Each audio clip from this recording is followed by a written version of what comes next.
Students, मेरा नाम नुमान खालिद है और आपको यूट्यूब के इस मुनफरद चैनल होम ऑफ अकाउंटेंसी पे खुशामदीद कहा जाता है। स्टूडेंट, आज हम लोग जिस क्वेश्चन की बात करेंगे वो है हमारे पास क्वेश्चन नंबर 4। क्वेश्चन नंबर 4 की खासियत ये है कि इसमें दो नए अकाउंट आपको प्रिपेयर करने की प्रैक्टिस करवाई जाएगी। उसमें से एक डेब्टर का अकाउंट है और दूसरा आपके पास पेटी कैश का अकाउंट है। तो इससे पहले कि हम लोग इसके बारे में डिस्कशन का आगाज़ करें, जो व्यूअर्स चैनल पर नए हैं उनसे गुजारिश है कि आप चैनल को सब्सक्राइब कर दें, नोटिफिकेशन का साइन प्रेस कर दें ताकि आपको आने वाले हर नए लेक्चर की बर वक्त इतला मसूल होती रहे।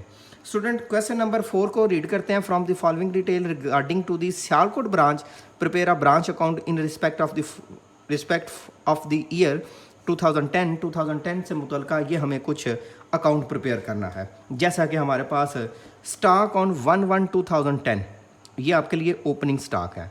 स्टॉक ऑन 31/12/2010 ये एंडिंग है। ओपनिंग स्टॉक एसेट होने की वजह से डेबिट और एंडिंग स्टॉक एसेट होने की वजह से क्रेडिट। पेटी कैश एक्सपेंस ऑन 1/1/2010 ये ओपनिंग है, डेबिट। डेब्टर ऑन 1/1/2010 ये ओपनिंग है, ये डेबिट। डेब्टर ऑन 31/12/2010 ये एंडिंग है और एंडिंग हमेशा क्रेडिट साइड पे आते हैं। गुड्स सेंड टू ब्रांच ये ब्रांच अकाउंट की डेबिट साइड पे। कैश सेल ये आपके लिए ब्रांच अकाउंट की क्रेडिट साइड पे आता है, लेकिन कैश सेल के साथ एक और टाइटल भी आता है, कैश रिसीव फ्रॉम डेब्टर, कि डेब्टर से मुतल्लिका जो है वो कैश है। हमने क्रेडिट सेल जो है इसको डेब्टर के शेड्यूल में पुट कर देना है, क्योंकि हम डेब्टर के शेड्यूल को प्रिपेयर करके इसमें से कैश रिसीव फ्रॉम जो डेब्टर है उसको वसूल कैलकुलेट करना है। अच्छा, ये कैसे आइडिया हुआ? वो कैश के साथ एक और वर्ड होना चाहिए था, कैश रिसीव फ्रॉम डेब्टर का, वो इस क्वेश्चन में नहीं है। नॉर्मल लॉस को इग्नोर कर दिया जाएगा। रिटर्न्स टू हेड ऑफिस, जो रिटर्न टू हेड ऑफिस है ये ब्रांच अकाउंट की क्रेडिट साइड पे आएगा। बैड डेट्स ये डेब्टर के अकाउंट की क्रेडिट साइड पे आएंगे। डिस्काउंट अलाउड ये डेब्टर के अकाउंट की क्रेडिट साइड पे आएंगे। पेटी expense paid by branch, branch के ओपनिंग कैश का बैलेंस था 600। पेटी एक्सपेंस पेड बाय ब्रांच ये ब्रांच ने पे किया, ये क्रेडिट हो जाएगा पेटी एक्सपेंस के अकाउंट में। रिटर्न फ्रॉम कस्टमर ये जो कस्टमर से रिटर्न हुआ ये डेब्टर के अकाउंट में कमी होगी। अच्छा, इनकी लॉजिक देखो ना, बैड डेट्स अगर हो गए तो अब डेटर से नहीं मिलना, इसलिए क्रेडिट, एसेट में कमी। डिस्काउंट अलाउड पैसे कम मिले, कमी। एक्सपेंसेस हमारे पास है रिटर्न फ्रॉम कस्टमर, ये भी एसेट में कमी, क्योंकि कस्टमर ने चीज़ें वापस भिजवा दी, अब वो इसके बदले में हमें पेमेंट नहीं करेगा, जिसके बदले में वो पेमेंट नहीं करेगा वो फिर हमें क्रेडिट करना पड़ेगा। अच्छा जी, expenses paid by head office, head office ने एक्सपेंस पे किए हैं। सैलरीज एंड वेजेस, किसका जी एक्सपेंस पे किया है? सैलरीज एंड वेजेस का, ये डेबिट साइड पे। रेंट फ्रॉम 1/1/2010 टू 31/3/2011, बच्चों ये 15 महीने का टोटल एक्सपेंस हुआ है, क्योंकि 2010 के 12 महीने पूरे और 2011 के 3 महीने, और जो 2011 के 3 महीने वो एडवांस है। एक तो ये आपने डेबिट करना है ब्रांच अकाउंट की डेबिट साइड पे, दूसरा इसके बदले में आपने करनी है एडजस्टमेंट, और आपने इसको एंडिंग के तौर पर भी लिखना है, एंडिंग एसेट के तौर पर भी लिखना है। अच्छा जी, cash send for petty expense by the head office ये डेबिट साइड पे आ जाएगा। अच्छा बच्चों, हमारे पास कैश रिसीव फ्रॉम डेटर नहीं है, एक वो कैलकुलेट करना है। दूसरा, हमारे पास पेटी कैश का एंडिंग बैलेंस नहीं है, ओपनिंग है, पेटी का एंडिंग नहीं है। स्टॉक का ओपनिंग भी एंडिंग भी है, पेटी का सिर्फ ओपनिंग है, डेटर का ओपनिंग भी है, एंडिंग भी है। पेटी का ओपनिंग तो है, एंडिंग नहीं, एंडिंग हमने फाइंड करना है। और तीसरा काम है इसमें इस एडजस्टमेंट को सीखना कि किस तरह ये जो रेंट हमने एडवांस में पे कर दिया ये होगा, ये हमारे पास प्रीपेड रेंट होगा। प्रीपेड रेंट एसेट के तौर पर होता है और एसेट का जो एंडिंग बैलेंस है वो हमेशा क्रेडिट साइड पे आएगा। अच्छा जी बच्चों, हम इस क्वेश्चन को किस तरह सॉल्व करते हैं उसकी तरफ चलते हैं। हम बात कर रहे हैं ये क्वेश्चन नंबर 4 की, कि हमने 4th क्वेश्चन करना है। क्वेश्चन नंबर 4, इसमें हमने प्रिपेयर करना है जी ब्रांच अकाउंट को, ये डेबिट साइड जी और ये क्रेडिट साइड। ब्रांच अकाउंट में ओपनिंग बैलेंसेस ऑफ एसेट हमेशा डेबिट साइड पे होते हैं, तो आप ओपनिंग बैलेंसेस डेबिट कर लें। ओपनिंग बैलेंसेस में एक आपके पास ओपनिंग बैलेंस है स्टॉक का, जिसकी अमाउंट है आपके पास 12,000। ओपनिंग बैलेंसेस में एक बैलेंस है आपके पास पेटी कैश का, जिसका बैलेंस उसने यहाँ पे मेंशन किया हुआ है 600। देन आपके पास ओपनिंग बैलेंस में से एक बैलेंस है डेप्टर का, और डेप्टर की वैल्यू उसने मेंशन की हुई है, और जो ओपनिंग डेप्टर है वो है आपके पास 10,000। अच्छा बच्चों, इन तीनों का टोटल कर लें, 12,000 प्लस 600 प्लस 10,000, तो अमाउंट आ जाएगी 22,600। अच्छा रिस्पेक्टेड स्टूडेंट, इसमें के साथ ही ना कुछ एंडिंग बैलेंसेस भी थे, वो यहाँ पे आपने लिख लेना है, एंडिंग बैलेंसेस। अब एसेट के एंडिंग बैलेंस जो क्वेश्चन में मेंशन है, उनमें से एक स्टॉक का है। स्टॉक की अमाउंट है 9600। उनमें से एक बैलेंस आपके पास है पेटी कैश का, लेकिन मालूम करना है। उनमें से एक बैलेंस है आपके पास डेप्टर का, वो मेंशन है अभी से, वो अभी लिख लेते हैं। डेप्टर की वैल्यू है हमारे पास, जो एंडिंग है वो है 11,500। फिर हमारे पास एक प्रीपेड रेंट के तौर पर एडजस्टमेंट होगी, ये वर्किंग नंबर 3 लिख लें, इसको वर्किंग नंबर 2 लिख लें, और वर्किंग नंबर 1 हम कैश फ्रॉम डेटर से मुतलका कर लेंगे। अच्छा जी, ये हम लोग प्रीपेड रेंट से मुतलका लिख लेंगे। अब बात करते हैं कि क्वेश्चन में कुछ और डेटा भी था, उसको तरतीब देते हैं।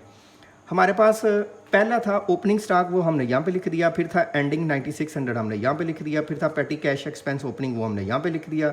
फिर था डेटर का एंडिंग बैलेंस, ओपनिंग बैलेंस 10,000, वो हमने यहाँ पे लिख दिया। फिर डेटर का एंडिंग वो हमने यहाँ पे लिख दिया। इसके अमाउंट मैं करेक्ट कर लूँ, ये है 11,500, 11500।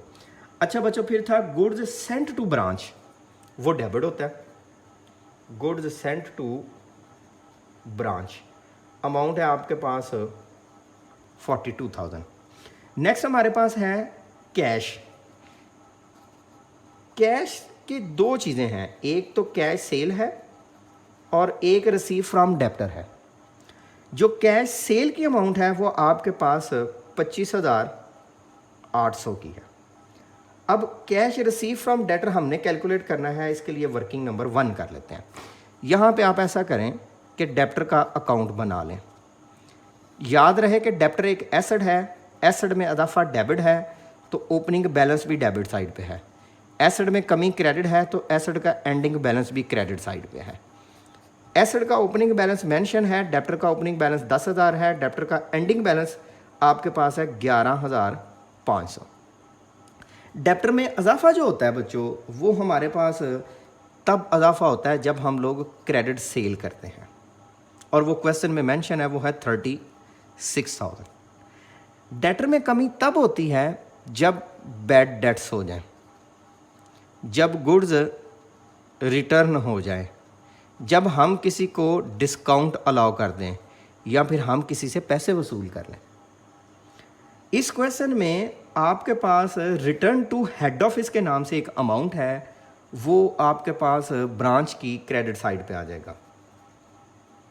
Return to head office. अच्छा बच्चों, एक रिटर्न है फ्रॉम कस्टमर, वो यहाँ पे, और एक है return from branch to head office, वो यहाँ पे। नेक्स्ट है जी आपके पास बैड डेट 600 यहाँ पे। नेक्स्ट है जी डिस्काउंट अलाउड 310, वो यहाँ पे। देन है जी आपके पास petty cash expense paid by branch. अच्छा, आप यहाँ पे पेटी कैश का भी अकाउंट बना लें, सेम वही क्राइटेरिया। ये एसेट है अजाफा डेबिट, ये एसेट है कमी क्रेडिट, तो इसका ओपनिंग बैलेंस डेबिट और एंडिंग बैलेंस क्रेडिट। आपके पास पेटी का जो ओपनिंग बैलेंस है वो है 600, एंडिंग हमने मालूम करना है। इसमें अदाफा जो उसने बताया है कि कैश पेड वो 700 का है। जो पेटी कैश एक्सपेंस उसने बताया ना जी, हमने पे किया है, वो यहाँ पे आ जाएगा जी 700 का। फिर है जी return from the customer 3000। Then हमारे पास है जी expenses paid by the head office, salaries and wages,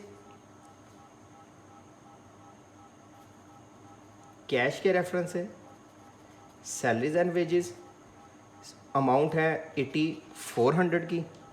then है आपके पास रेंट 5250 और फिर है जी आपके पास पेटी कैश के लिए पे किया गया और वो 800, 8400 5250 प्लस 800 वैल्यू आ जाती है 14450। अच्छा बच्चों, यहाँ पे आ गया 800, ये वाला 800 मैंने शिफ्ट किया, दोनों का टोटल किया तो 1400, यहाँ पे भी 1400, 700 को माइनस कर दिया तो ये पेटी का एंडिंग बैलेंस यहाँ पे लिख देंगे 700। अब मामला है जी, इसको समराइज़ करें। टोटल यहाँ पे डेबिट साइड का हुआ 4600, यहाँ पे भी 4600, कैश का बैलेंस मालूम नहीं है, 46,000 माइनस 600 माइनस 3000 माइनस 310, तो वैल्यू हमारे पास सॉल्व होके इसमें से जो आ रही है, एक दफ़ा इधर मैं दोबारा कर लूँ, 10,000 plus 36,000 minus 600 minus 3000 minus 310 minus 11500, फिर किसी जगह गलती हो गई है, 4600 माइनस 600 माइनस 3000 माइनस 310 माइनस 11500, ये वैल्यू आपके पास ठीक है 30590, 30590। इन दोनों को प्लस कर लें, 25800 30590 56390 प्लस 4800। अच्छा बच्चों, ये प्रीपेड की एडजस्टमेंट रह गई, यहाँ पे आप लिख लेना वर्किंग नंबर 3। आपने जो टोटल रेंट पे किया था उसकी अमाउंट थी 5250, ये 15 माह के लिए था, इसमें से 3 माह का एडवांस था। जो एडवांस था वो ऐसा था 5250 मल्टीप्लाइड बाई 3/15 तो 1050, यहाँ पे अमाउंट आ जाएगी 1050। 9600 प्लस 700 प्लस 11500 प्लस 1050, तो आपके पास ये अमाउंट कंक्लूड होके आ जाएगी 22850 प्लस 4800 56390, तो अमाउंट आ जाएगी आपके पास 84040 माइनस 22600 माइनस 42,000 माइनस 14450, तो बैलेंस आपके पास आ जाएगा 49900 general profit and loss account के तौर पर। ले बच्चों, ये आपके पास क्वेश्चन नंबर 4 था। इंशाल्लाह हाज़िर होंगे एक नए क्वेश्चन के साथ। तब तक अपना बहुत सा ख्याल रखिएगा, दुआओं में याद रखिएगा। अल्लाह हाफ़िज़।